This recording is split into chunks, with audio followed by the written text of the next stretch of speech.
Olá, e aí, essa galera? Nós vamos começar agora, né, a falar sobre as afecções do sistema digestório, né, as doenças que estão mais presentes, que geralmente a gente mais encontra situações sobre elas no sistema digestório. Dentro dessa aula também eu vou elencar os cuidados de enfermagem que devem ser prestados a essas pessoas, a esses indivíduos e falar um pouquinho, a gente não vai entrar tanto em detalhes em cima de cada doença, mas a gente vai falar um pouquinho sobre como é cada uma delas, o que é que ocorre dentro do organismo, tudo isso bem direitinho, tá certo? Nós vamos iniciar a conversa falando um pouquinho sobre a esofagite, né?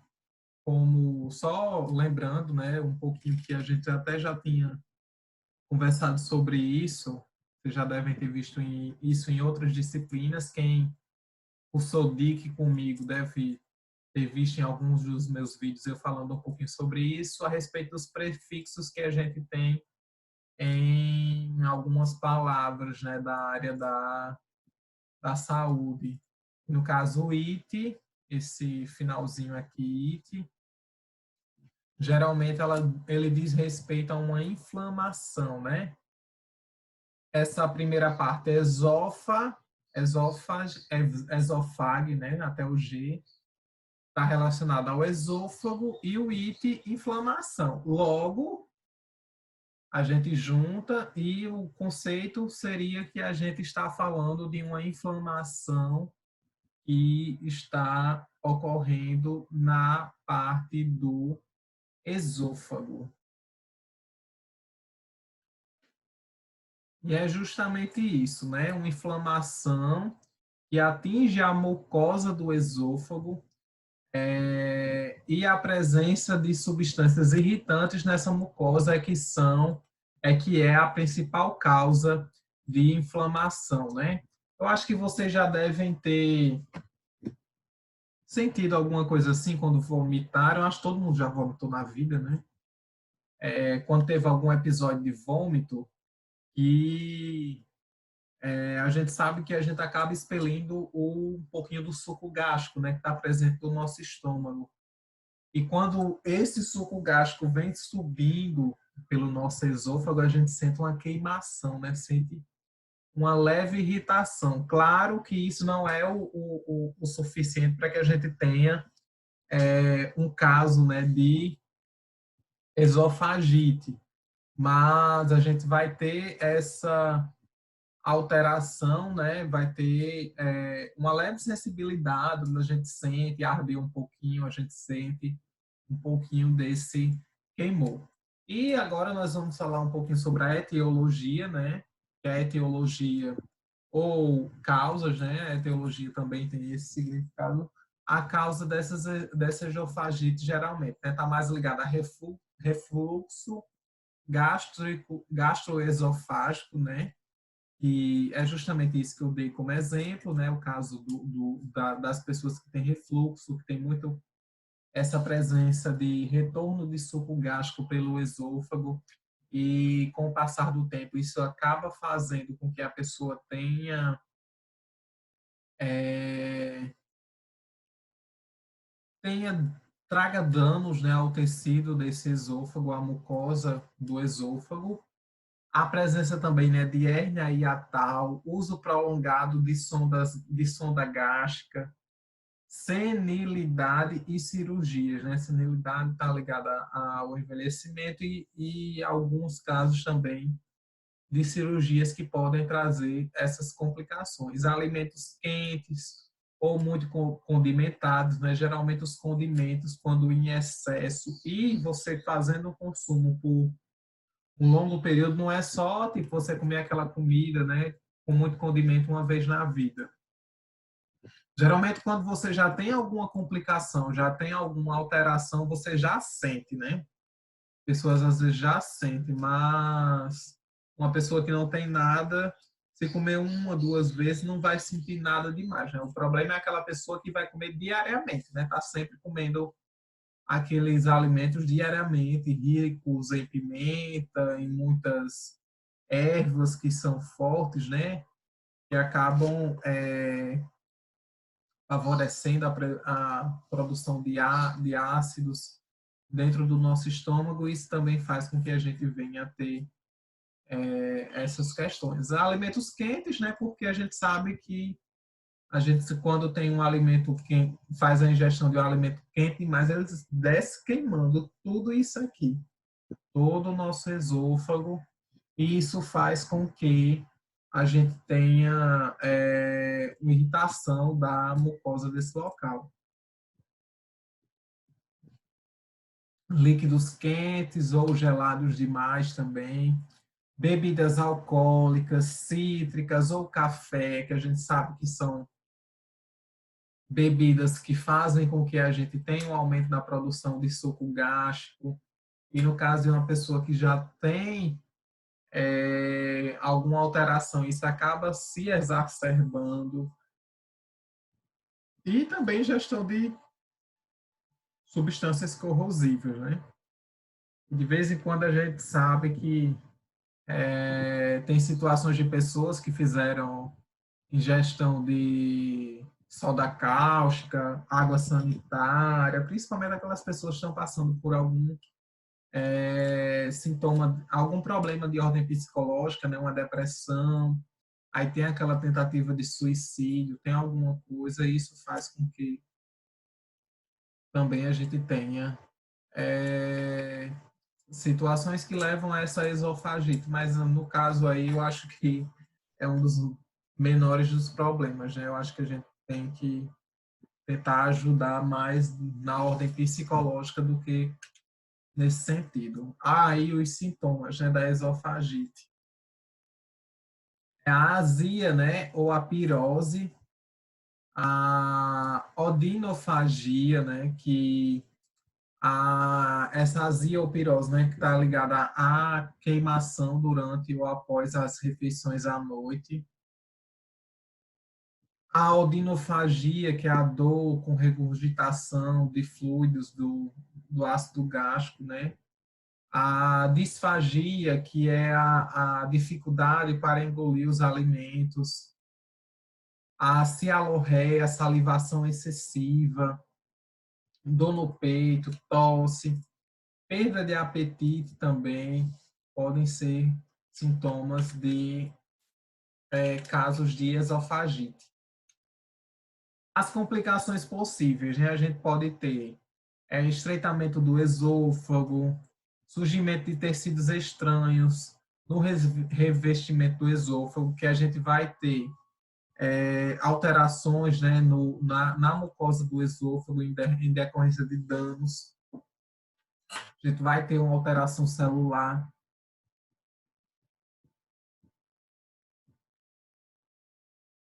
E essa alteração celular pode desencadear nesse estreitamento do esôfago ou também nessa questão da perda das células normais nesse local. E essas alterações nas células do esôfago podem também acarretar câncer, né? Que a gente sabe que, às vezes, uma forma de defesa do nosso corpo é se adaptar a determinadas situações. Se você tem uma situação que está tendo muita irritação por líquidos quentes ou por alguma outra coisa, é comum que o seu corpo tente se adaptar, né? E essa adaptação vai acabar fazendo alterações celulares e, em alguns casos, levar ao câncer, né? O tratamento consiste na diminuição da acidez gástrica, né? E, em alguns casos, são usados, né, alguns medicamentos. Aí a gente pode citar a Tidin, o Canditrate, a domperidona, né, que é mais comum, o Meprazol, o Pantoprazol, são medicações que podem ser, ranitidina também, que podem ser utilizados para ajudar no tratamento, né? Lansoprazol também, mas é mais comum a gente ver domperidona, ver os omeprazol, que são medicações mais conhecidas, né? E com relação aos cuidados de enfermagem, né, fazer a supervisão do uso da dieta branda e fracionada para que a gente não tenha complicações, né, em decorrência dessa dieta excessiva, mastigar bem os alimentos, deambular após as refeições para que a gente tenha o favorecimento do peristaltismo no esôfago e ajude na descida dos alimentos, manter o decúbito elevado, né, para que não tenha refluxo, não tenha volta do suco gástrico, controle de peso de forma rigorosa, evitar alimentos irritantes e também evitar alimentos até 2 horas antes de deitar, né? Porque a gente sabe que quando a gente come e se deita, esses alimentos vão favorecer a produção de suco gástrico e pode ser que tenha você acabe dormindo e tenha episódios de refluxo em decorrência desse curto período de tempo entre uma situação e outra. A gente também vai falar um pouquinho sobre a gastrite, né? E eu acho que vocês já devem conhecer bem a gastrite, do que é que se trata, e algumas pessoas, né, já podem até ter tido, que é algo bastante comum. E a gastrite, né, é uma inflamação que atinge a mucosa do estômago e também está relacionado a alguns fatores nutricionais, né?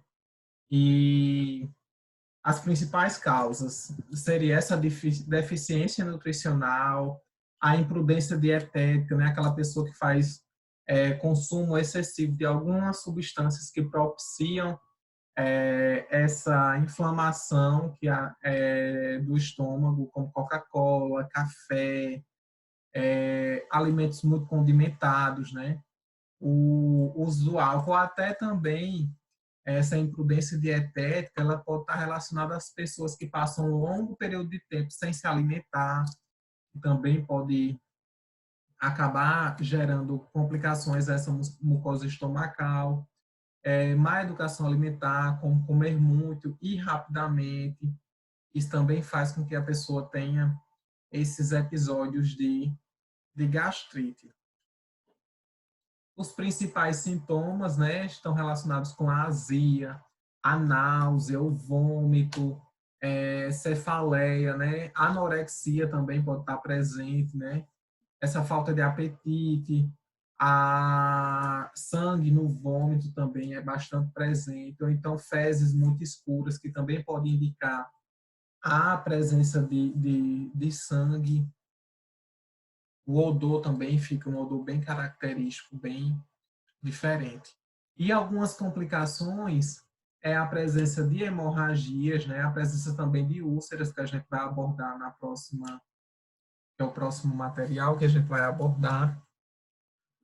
O estreitamento também da passagem do estômago pode ser uma complicação em decorrência dessa não dessa dessa gastrite.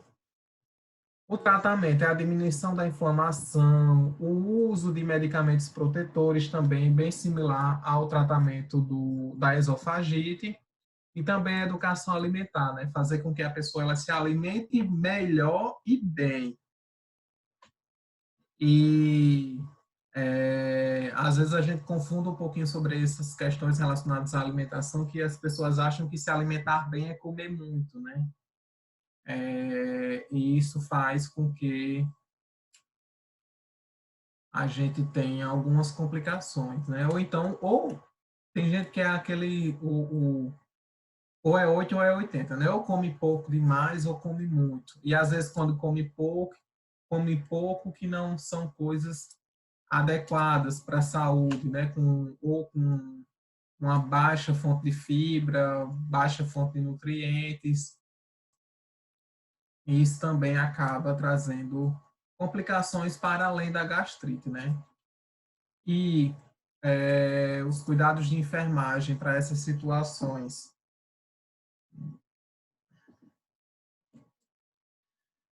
Manter o paciente em repouso no leito para evitar essa produção de suco gástrico, diminuir, né? Porque evitar não vai evitar, vai ter uma diminuição. Orientar visitas de familiares a evitar conversas que perturbem o paciente, porque o estresse, ansiedade são fatores que influenciam na produção do suco gástrico. Isso também pode trazer complicações. Manter o paciente calmo e tranquilo. Diminuir a atividade motora do estômago com a dieta branda várias vezes ao dia.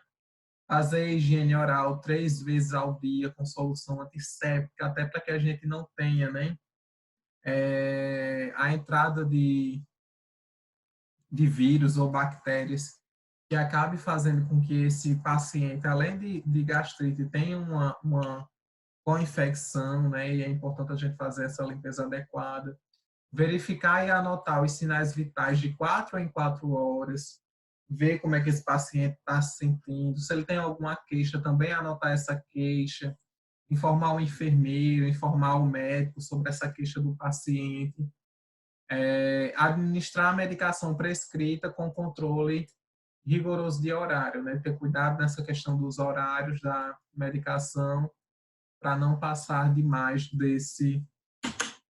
do tempo. A gente vai falar agora um pouquinho sobre a úlcera péptica, né? E já são complicações que podem, essa úlcera pode aparecer em decorrência de complicações da própria gastrite, né? A gente vai ter inicialmente pela gastrite uma inflamação da parede do estômago, mas essa inflamação ela pode se tornar tão forte, tão potente, a ponto de causar uma úlcera nesse estômago. E essa úlcera, né, essa pequena escavação que ocorre na parede da mucosa do esôfago, ou também do estômago ou do duodeno, ela pode acometer todas essas regiões devido ao excesso de ácido clorídrico, que é esse ácido clorídrico que é produzido pelo estômago, mas ele também pode corroer, né, essa parede desses órgãos. E ele se dá principalmente, né, esse problema ele se dá principalmente a alimentos ácidos, condimentos, café, etilismo também, tabagismo, uso excessivo de medicamentos, como a AS, né, que também faz com que a gente tenha um aumento dessa produção de ácido clorídrico. Também a utilização de corticoides em excesso, pacientes com descontrole emocional, ansiedade, raiva e ódio. Todos esses fatores eles são responsáveis por elevar essa quantidade de suco gástrico produzidos. Por isso que, em se tratando de problemas de ordem gastrointestinal, né, é tão importante que a gente tenha também esse favorecimento de um ambiente tranquilo, né, um ambiente para que esse paciente ele consiga descansar da melhor forma possível. A úlcera, né, a úlcera gástrica, ela é mais comum no homem, né? O homem, geralmente com idade entre 40 e 55 anos. E a gente vai ter mais também, a gente pode ter também a úlcera duodenal, que ocorre com mais frequência do que a gástrica, né? E essa duodenal, ela pode ocorrer ali pelos meados dos 25 a 40 anos, né, de idade, principalmente no homem, mas a mulher também não está livre disso. Eu trouxe aqui para vocês algumas imagens, eu não sei se vai dar para vocês verem direitinho, mas eu vou sinalizar aqui com a caneta, olha. Vocês vão ver bem direitinho ó, a presença de algumas lesões nessa mucosa, né, na parede do estômago, ou do esôfago aqui, ó, também. Essas aqui estão com uma presença maior de sangue, mas também temos a lesão, né? A gente vai ter essa complicação, vai ter essa úlcera. E essas úlceras, elas trazem também sintomas, né? Eu acho que um dos principais sintomas é a dor, né? A dor que é ocasionada em decorrência dessa úlcera, né? A dor no local, é uma dor intensa, constante, algo que causa bastante incômodo. Aqui eu trago para vocês, né? Os sintomas que é, como eu já falei, né? Dor, azia, náuseas, vômitos também. O diagnóstico geralmente é feito por anamnese, a gente saber como são os hábitos alimentares do paciente, fazer raio-x também, né, do esôfago, do estômago e do duodeno. Isso aqui é a abreviação, né, estômago, esôfago, estômago e duodeno. Endoscopia também é um exame que pode ser utilizado para fazer esse diagnóstico. E eu trouxe para vocês aqui um videozinho de um procedimento, né, um tratamento de úlcera gástrica perfurada, né, que essa úlcera gástrica, deixa eu falar um pouquinho para vocês, essa úlcera gástrica perfurada, ela é, deixa eu só explicar aqui, deixa eu dar uma pausa. Acho que deve ter dado pausa. Essa úlcera gástrica perfurada, né, é uma emergência cirúrgica e ela é associada à mortalidade em curto prazo, né? As pessoas acabam morrendo em um curto prazo em decorrência dessa úlcera, né? E geralmente 30% dos pacientes podem vir a falecer em decorrência dessa úlcera perfurada e 50% ter alguma morbidade, né? Ter alguma complicação, ficar com alguma sequela por causa disso. E existem enormes variações, né, no mundo, né, na demografia mundial, até na forma de se alimentar também, com que faz com que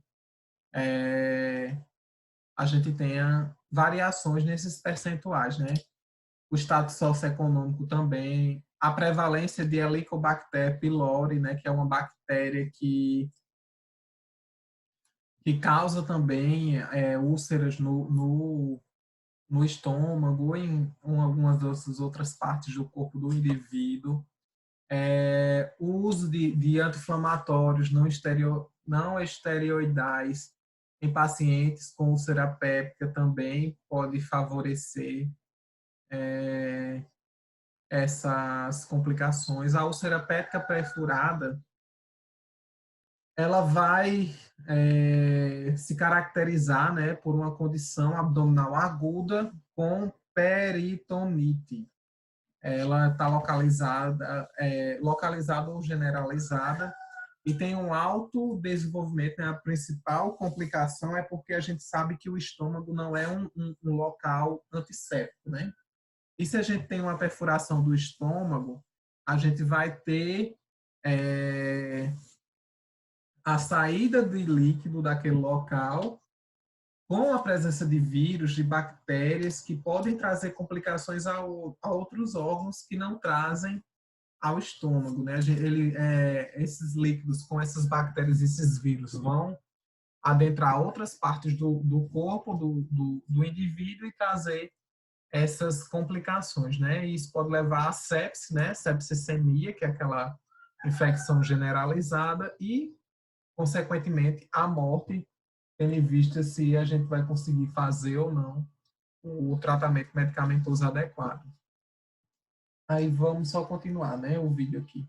O vídeo não tem áudio, mas eu vou explicando para vocês o que é que está acontecendo. Nesse caso foi de uma mulher, né, com 69 anos, ela já teve leucemia, cirrose em decorrência da vírus da hepatite C. Ela, deixa eu voltar um pouquinho aqui. Ela teve cirrose pelo causada pelo vírus da hepatite C. Ela teve aí também um histórico de câncer de mama, com tratamento de quimioterapia e radioterapia. Esse QTX é quimioterapia e RTX radioterapia. Esse VHC é vírus da hepatite C. E ela teve também, né, lesão grave de partes moles secundárias à radioterapia, necessitando de procedimento reparador com retalho de aumento maior. E também ela tem uma hérnia epigástrica volumosa, né, bastante volumosa. Aí vamos só soltar aqui o vídeo para que vocês possam acompanhar direitinho. E o caso, né, ela foi internada há 4 dias para tratamento de neurotropenia febril, dor abdominal difusa súbita e intensa e rebaixamento do nível de consciência. Essa foi a situação que foi encontrada dentro da cavidade abdominal dessa mulher. A gente consegue ver a presença de bastante suco gástrico espalhada por toda a cavidade abdominal. Esse ferrinho aí é um aspirador que está sendo utilizado para retirar esse suco gástrico. Esse suco gástrico acaba trazendo complicações aos órgãos, né, que ele entra em contato. A gente já tem também a presença de placas, né, de acúmulo de placas em decorrência desse dessa complicação. Aqui, eles estão utilizando uma tesoura e um bisturi. Eu acredito que seja para retirar alguma parte do tecido que esteja bastante necrosada já esteja com alguma complicação, ou então para achar a fonte dessa úlcera, né, de onde é que está saindo esse líquido de dentro do estômago. Isso aí é uma tesoura. Esse procedimento está sendo feito por vídeo, por cirurgia de vídeo, né, por isso que são esses equipamentos direitinho. Aí é um bisturi elétrico também, por isso que está tendo essa fumaça aí dentro, porque eles estão queimando com esse bisturi. Aí eles estão tirando algumas partes, fechando. Eles tiraram a parte que estava rompida e agora eles estão fazendo o procedimento para fechar esse local, para evitar novos vazamentos.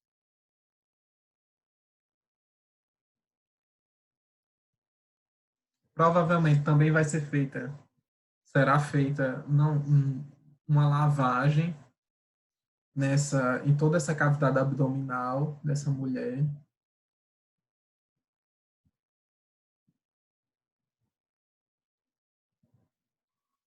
Outra úlcera ali que eles estão fechando para evitar essa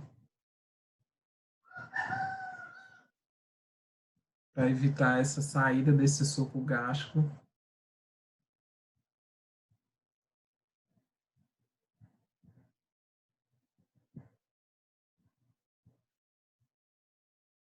É bem interessante, né?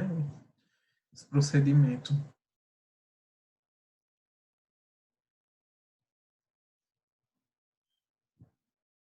Aí eu tá jogando soro agora para lavar o local, para ver se tem mais alguma área lesionada.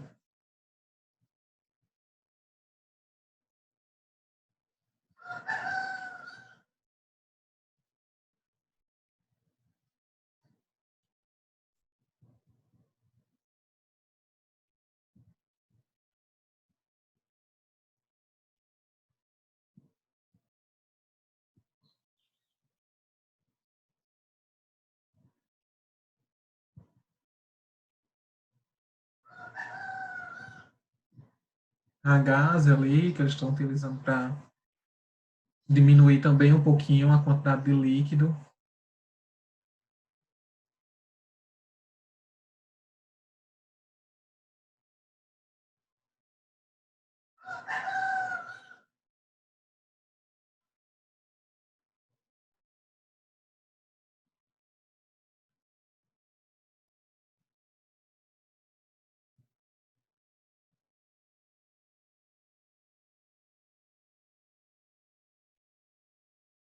Jogando mais.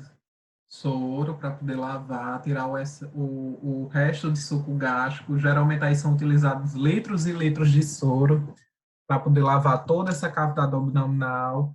Aí tá fazendo a aspiração também para tirar esse suco gástrico para que ele não cause mais complicações nessa cavidade abdominal dessa paciente.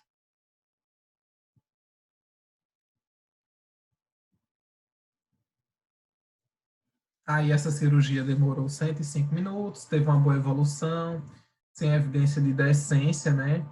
Retirado o dreno, 14 dias, no 14º dia pós-operatório.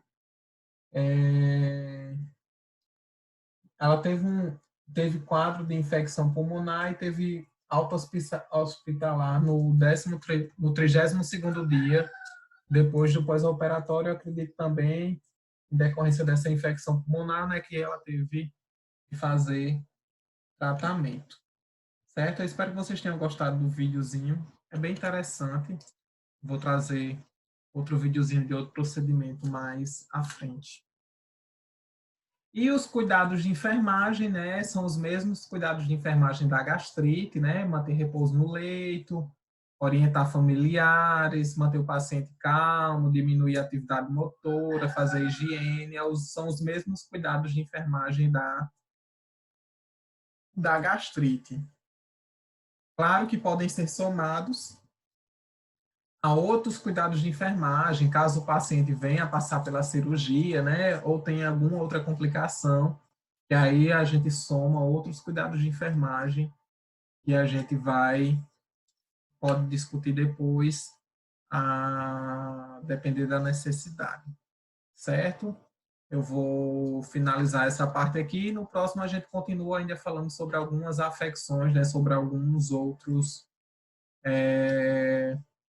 algumas outras doenças.